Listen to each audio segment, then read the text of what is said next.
decided on Dobles Vidas after a bit of research, and we kind of got the theme from just the objects, having that duality of being so beautiful, but also being able to be used. The planning process and kind of all the research and everything lasted about 3.5 to 4 months.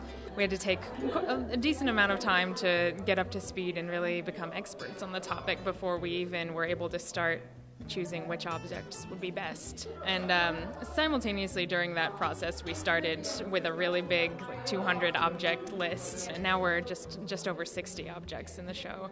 The exhibition has taken a good 5.5 months to put together.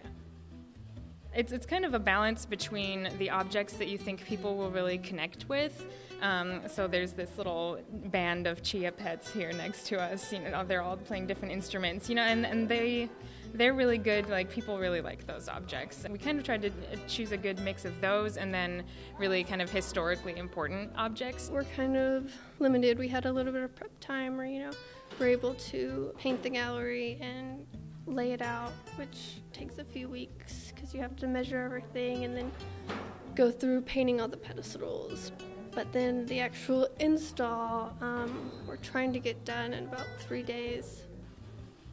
So the guy who invented alebrijes, his name was Pedro Linares, and he was from Mexico City, and he fell ill when he was around 30 years old, and they thought he was going to die, and he had these visions with these crazy, fantastical creatures in them. And when he woke up, he couldn't get the word alebrije out of his head in relation to the monsters, so he decided to start creating them. And they just became incredibly popular, and even like Frida Kahlo and Diego Rivera started commissioning them from him. This is a tree of death.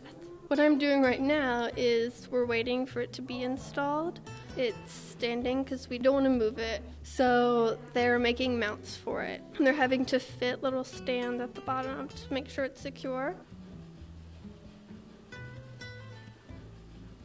The reason I kind of wanted to do this internship with the Mexican Museum is because it really was, curating an exhibition from beginning to end, and then, also seeing it through to the installation. There's only so much you can learn by either reading about stuff or planning stuff. I think that's probably the biggest takeaway is just kind of actually seeing everything come to fruition.